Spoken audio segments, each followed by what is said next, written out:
Hello students, technical study সেন্টারে সবাইকে স্বাগত। আজ এসে আমি তোমাদের সাথে বিসিএসআর টেকনিক্যাল স্টাডি সেন্টারের পক্ষ থেকে। তো আজকে আমাদের যে ভিডিওটা সেটা হচ্ছে একটা বই সংক্রান্ত ভিডিও। প্রচুর স্টুডেন্ট আমাকে ফোন করে বা মেসেজ করে, স্যার আইটিআই পাস করে গেছি বা ডিপ্লোমা পাস করেছি, ইলেকট্রিক্যাল ট্রেড নিয়ে পড়াশোনা করেছি, তবে এখন আমরা বিভিন্ন গভর্নমেন্টের চাকরির পরীক্ষায় বসতে চাই। তো কি ধরনের বই পড়লে আমরা ম্যাক্সিমাম গিয়ে কমন পাবো, পরীক্ষাতে কমন পাবো, এরকম হাজারো কোশ্চেন আমার কাছে আসে।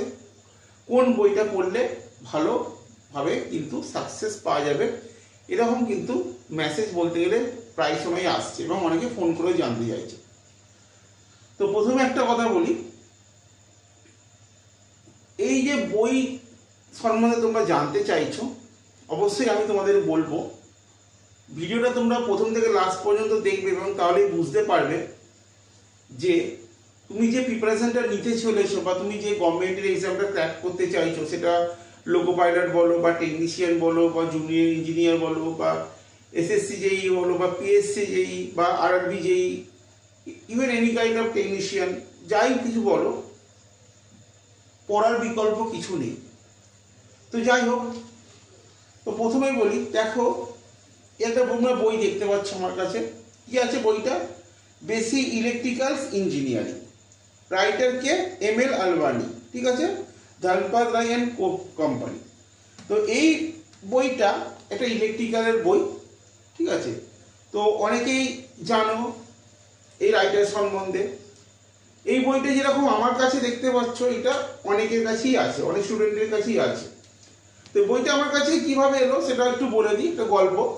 কারণ একটা স্টুডেন্ট লাস্ট উইকে আমার কাছে অ্যাডমিশন হয়েছে, ইলেকট্রিক্যালের স্টুডেন্ট, এবং সে অ্যাডমিশন হওয়ার পরে আমি বললো, স্যার আমার কাছে একটা বই আছে, বইটা আমি শেষ করে উঠতে পারিনি, ঠিক আছে, তো এই বইটা আমি কি নিয়ে যাবো আপনার কাছে? আমি বললাম হ্যাঁ, অবশ্যই নিয়ে আসো। তো বইটা আমার কাছে নিয়ে আসে এবং বইটা আমি দেখি, খুব ভালো বই, ডেফিনেটলি ভালো বই। কিন্তু স্টুডেন্ট যে বইটা কিনেছিল, যে উদ্দেশ্যে, সে উদ্দেশ্যে সে সফল করতে পারেনি। তার কাছে 1 বছর বইটা পড়েছিল, কিন্তু সে কোনোভাবে এটাকে শেষ করতে পারেনি। বা তাকে যখন জানতে চাওয়া হয় যে তুমি কি এই বইটা থেকে কোনো কোশ্চেন কমন পেয়েছো, তো সে বলে হ্যাঁ কিছুটা পেয়েছি, কিন্তু যতটা আশা করেছিলাম ততটা পাইনি। তো এই কারণগুলো হবার পিছনে কি ব্যাপার আছে বা কি মোটিভটা আছে, যে সে বই কিনেছে অথচ বই পড়া শেষ করতে পারলো না, আবার বই পড়েছে যতটুকু দরকার ছিল কমন পাওয়া, সেটাও কমন পেল না। এইটাই হচ্ছে কোয়েশ্চেন। বই সবার কাছেই আছে, কলেজ স্ট্রিট মার্কেটে গেলে এরকম হাজারো একটা ইলেকট্রিক্যাল, বেসিক ইলেকট্রিক্যাল ইঞ্জিনিয়ারিং বই তোমরা দেখতেও পাবে, কিন্তু বই অনেকে কিনেও নিয়ে যাচ্ছে, কিন্তু শেষ করতে পারছে না, বা যদি আবার শেষ করছে কিন্তু বলছে বই থেকে কোশ্চেন ঠিক কমন আসছে না। কেন? এটা প্রবলেমটা কোথায়, সমস্যাটা কোথায়? আগে আমাদের সমস্যার কারণটা জানতে হবে। দেখো, অ্যাকচুয়ালি বই থাকা মানে যে তুমি বইটা শেষ করবে সেটা পসিবল হয় না। কারণ এই একটা বইয়ের মধ্যে ভাস্ট চ্যাপ্টার আছে। কি কি চ্যাপ্টার আছে? ধরো এখানে যে চ্যাপ্টার আমি যদি বলি, ইলেকট্রিক্যালের চ্যাপ্টারের মধ্যে তো আছে, ধরো safety precaution, law of resistance, work power energy, magnetism, condenser, cell battery, তারপর DC generator, DC motor, house wiring, AC circuit, polyphase, transformer, synchronous motor, AC single phase motor, electrical instruments, winding, basic electronics, এরকম করে কিন্তু অনেকগুলো chapter আছে এবং যেখানে vast question আছে, ঠিক আছে। এই ভাস্ট কোশ্চেন এতটা পুরো বই কভার করাটা কিন্তু মুখের কথা না, তাও অনেকে চেষ্টা করে, কিন্তু চেষ্টা করে কভার করা, কিন্তু তাও করার পর কমন পাওয়া যায় না। কেন? কারণ এখানে একটা ব্যাপার আছে, তোমরা যেটা ভাবছো অনেকেই যে বই পড়লেই হয়তো কোশ্চেন কমন হয়, ডেফিনেটলি বই থেকে তো কোশ্চেন আসবেই, কিন্তু তোমরা যেটা ভাবছো ডাইরেক্ট আমি এই রাইটারের বই পড়লাম মানে এখান থেকে কোশ্চেনটা পরীক্ষা দিয়ে দিল, তা কখনো হয় না। কোশ্চেন অনবরত কিন্তু মডিফাই হয়, আপডেটেড হয়, ঠিক আছে। তোমাকে কিন্তু কোশ্চেন বা থিওরিটা যিনি পরীক্ষার পেজটা তৈরি করেছে বা পরীক্ষার সিটটা যিনি বানিয়েছেন, তিনি কিন্তু তোমার ওই ট্রান্সফরমার থেকেই কোশ্চেন করছেন, কন্ডেন্সার থেকেই করছেন, ম্যাগনেটিজম থেকেই করছেন, কিন্তু কোশ্চেনটা মডিফাই করে ঘুরিয়ে তোমার সামনে রিপ্রেজেন্ট করা হচ্ছে। কেন মডিফাই করা হচ্ছে? কারণ স্টুডেন্ট কম্পিটিশান অনেক বেশি। সবাই যদি এরকমভাবে বই থেকে ডাইরেক্ট কোশ্চেন তুলে যায় তাহলে সেখানে কম্পিটিশানের মাত্রা বলতে কিছু থাকবে না। যাতে কম্পিটিশানটাকে ব্রেক করা যায়, যাতে প্রপার স্টুডেন্ট যারা পড়ছে সঠিকভাবে তারাই যেন চাকরি পায়, এই উদ্দেশ্যে কিন্তু কোশ্চেনকে মডিফাই করা হয়। তো সেভাবে বই যদি তুমি পড়ো তাহলে তোমাকে কিন্তু কোশ্চেন খুব মাইনিউটলি পড়তে হবে। এবার স্টুডেন্টটা বই আমায় দিয়ে গেছে, আমি তাকে বললাম যে এই বইটা থেকেই তুমি কমন পাবে, কিন্তু এখানে কিছু জিনিস মার্ক করতে হবে। মার্কটা কিসের জন্যে? কারণ এই বইতে যে চ্যাপ্টারগুলো আছে এমন কিছু চ্যাপ্টার খুব ইম্পর্টেন্ট, মানে সেখান থেকে এমসিকিউ আসবেই আসবে। তুমি যে কোনো টেকনিক্যাল এক্সাম দাও, সে ডাব্লিউবি এসিডিসিএল দাও, পিডিসিএল দাও, এসিটিসিএল দাও, যাই দাও না কেন সেখান থেকে কোশ্চেন আসবেই। কিন্তু তোমরা সেটা হয়তো ভুল করে অ্যাভয়েড করে চলে যাচ্ছ, সেই জায়গাটা পড়ছো না, সেই থিওরিটা কভার করছো না, বা তোমার ডাউটটা ক্লিয়ারিং হচ্ছে না। আবার যে জায়গাটা পড়ছো সেই জায়গাটা থেকে কোশ্চেন আসছে না, তাহলে কি হচ্ছে? পুরোপুরি রাউন্ড জিরো। তাহলে এখানে এটাই বোঝার আছে যে তোমার যদি তুমি প্রপারভাবে প্রিপারেশন করতে চাও তাহলে তোমাকে প্রথম বুঝতে হবে এই বইটার কোন জায়গাটা, ট্রান্সফরমারের মধ্যে কোন জায়গাটা ইম্পর্টেন্স, কন্ডেন্সারের কোন জায়গাটা ইম্পর্টেন্স, কোনখান থেকে কোশ্চেন হতে পারে, কোশ্চেনের লেভেল কি হতে পারে, কটা কোশ্চেন আসতে পারে ট্রান্সফরমার থেকে, কটা কোশ্চেন আসতে পারে ম্যাগনেটিজম থেকে, কটা কোশ্চেন আসতে পারে ইলুমিনেশন থেকে, এইগুলো কিন্তু বুঝতে হবে। এগুলো একটা ক্যালকুলেশন ম্যাটার, ঠিক আছে? যে এরকম না যে আমার এই ট্রান্সফরমার থেকে 50টা এলো, বা আমার এই ট্রান্সফরমার, কন্ডেন্সার, ম্যাগনেটিজম, জেনারেটর সব মিলিয়ে 20টা এলো, এরকম করে না। এটা একটা ক্যালকুলেশন বেসিস।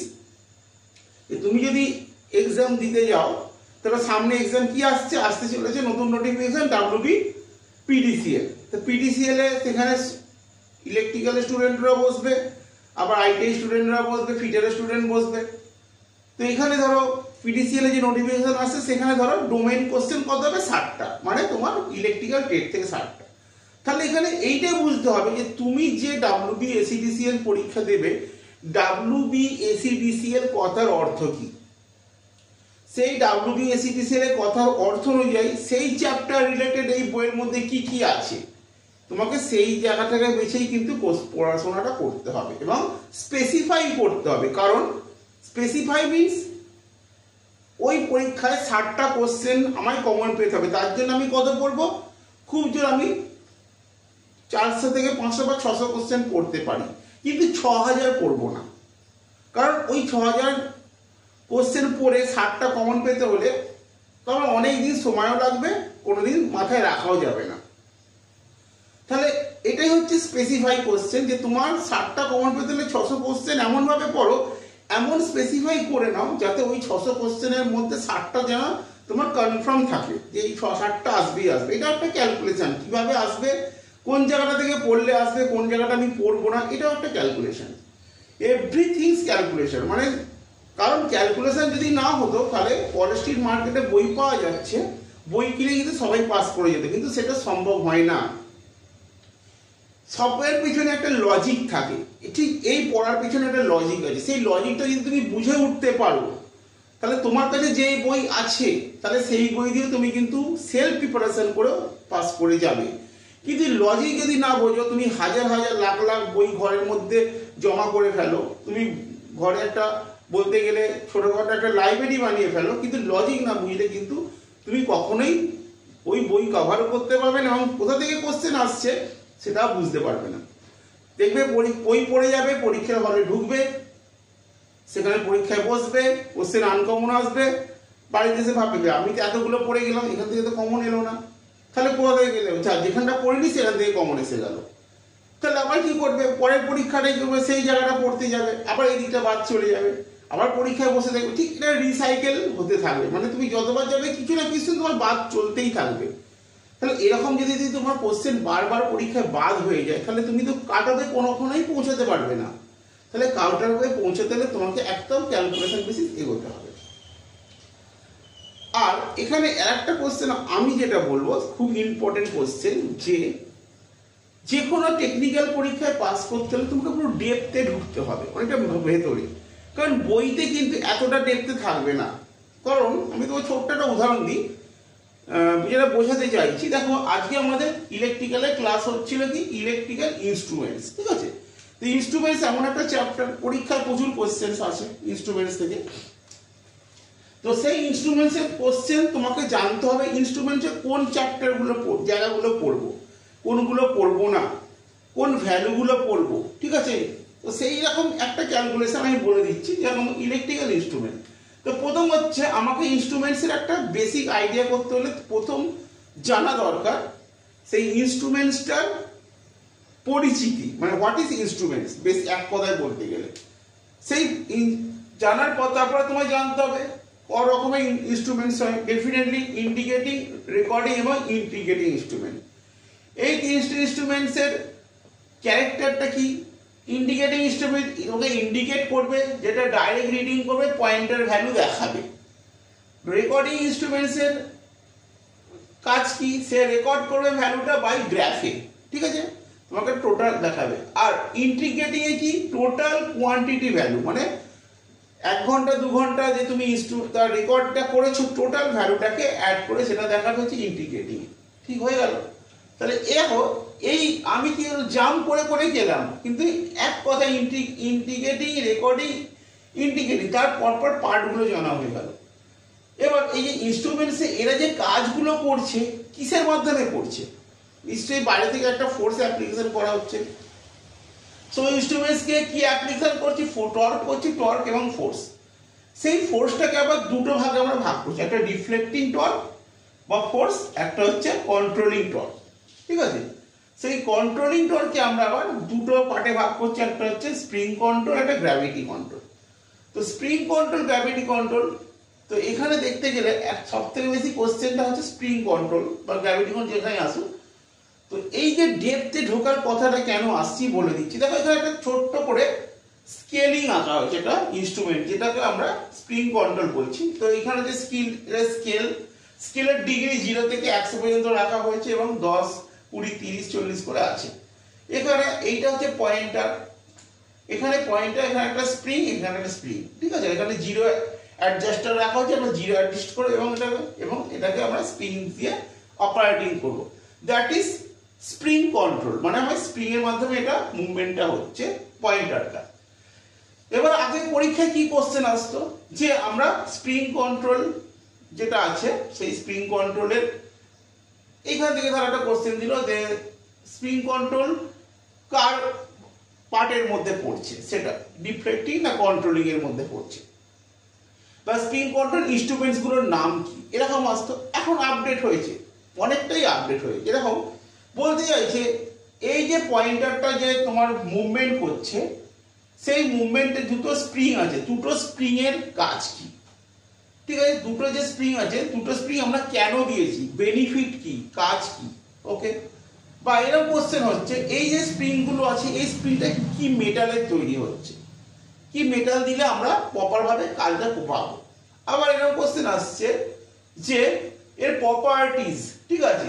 যেরকম স্প্রিং এর প্রপার্টিজ হচ্ছে লো স্পেসিফিক প্রপার্টিজ হতে হবে এবং লো টেম্পারেচার কোএফিসিয়েন্ট হতে হবে। কেন লো স্পেসিফিক রেজিস্ট্যান্স বা লো টেম্পারেচার কোএফিসিয়েন্ট কেন হতে হবে? এই যে একদম আমরা ভেতরে একটা ছবি থেকে আমরা এর মেটাল থেকে শুরু করে ক্যারেক্টার এভরিথিং আমরা একটা পুরো ভেতরে প্রবেশ করলাম। কেন করলাম? কারণ কোশ্চেনটা অনেকটা আপডেটেড হচ্ছে। তাহলে এরকম করে করে তুমি যদি তোমার থিওরিটাকে করতে পারো, তাহলে তোমার কিন্তু পরীক্ষায় পাস করাটা খুব ইজি হয়ে যাবে। সুতরাং একটা কথা, বই অনেকের কাছেই আছে, বই পড়ো, খুব ভালো কথা। থিওরি নলেজ যত ক্লিয়ার করবে তত খুব ভালো। বইয়ের ভেতরে তোমায় ঢুকতে হবে, জানতে হবে কোথা থেকে পড়বো। শুধুমাত্র বই কিনে কিনে জড়ো করলে হবে না, তাতে তোমার প্রেশার বাড়বে, ঠিক আছে? বই যত থাকা লাগাবে টেবিলে, তত তোমার প্রেশার বাড়বে। কি বই কিনছি, পড়া হচ্ছে না, পরীক্ষা চলে আসছে, পরীক্ষার হলে যাচ্ছি, বই পড়ে কমন পাচ্ছি না, তাহলে আমি কি করবো? তো এরকম একটা পাজেল হয়ে যাবে ব্রেন হ্যামারেজ হয়ে যাবে। তার থেকে একটা প্রসেস, তুমি আগে ক্যালকুলেশনে বসো, আগে ভালো করে কোশ্চেনগুলো দেখো, প্রিভিয়াস ইয়ার কোশ্চেন দেখো, সেই কোশ্চেনগুলো কি কোশ্চেন এসছিল, কি কোশ্চেন আসতে পারে কামিং ইয়ারে, কোন কোশ্চেনগুলোকে এক্সামিনার একদম অ্যাভয়েড করেছে। সেটা যদি ইলেকট্রিক্যাল ইনস্ট্রুমেন্টস হয়, সেই ইনস্ট্রুমেন্টসের কোন পার্টগুলোকে ভ্যালু দেওয়া হয়েছে, কোন পার্টগুলোকে কাট করে দেওয়া হয়েছে, কোশ্চেনের মাত্রাটা কেমন ছিল, সেটা লো টাইপের ছিল না মিডিয়াম ছিল না একটু টাফ ছিল, এই ক্যালকুলেশনগুলো লজিকটা বুঝতে হবে। লজিক বুঝে গেলে তোমার কাছে যে কোনো পরীক্ষায় কিন্তু পাস করা বা কাট অফ তোলা, মেরিট তোলা সোজা। লজিক না বুঝলে তুমি 1000 বই কিনলেও কিন্তু তোমাকে সেই একই বারবার প্রবলেমে পড়তে হবে। যেটা পড়ে যাবে সেটা গিয়ে দেখবে কমন নেই, আর যেটা পড়বে না সেটা কমন এসছে, এই বারবার হতে থাকবে। সুতরাং এই প্রবলেম থেকে মুক্তি পেতে তোমাকে কিন্তু লজিক ব্যবহার করতেই হবে। যাই হোক, ভিডিওটা যদি ভালো লাগে লাইক শেয়ার কমেন্টস করো, এবং তোমরা টেকনিক্যাল স্টাডি সেন্টারের চ্যানেলের সাথে থাকো। আমরা আরও অনেক ভিডিও তোমাদের সামনে আনছি, যেগুলো তোমাদের নিত্য প্রয়োজনীয় দিনের স্টাডির সাথে তোমাদের কিন্তু অনেকটাই রিলেটেড থাকবে। তাহলে ভিডিওটা এখানে স্টপ করছি, বাই।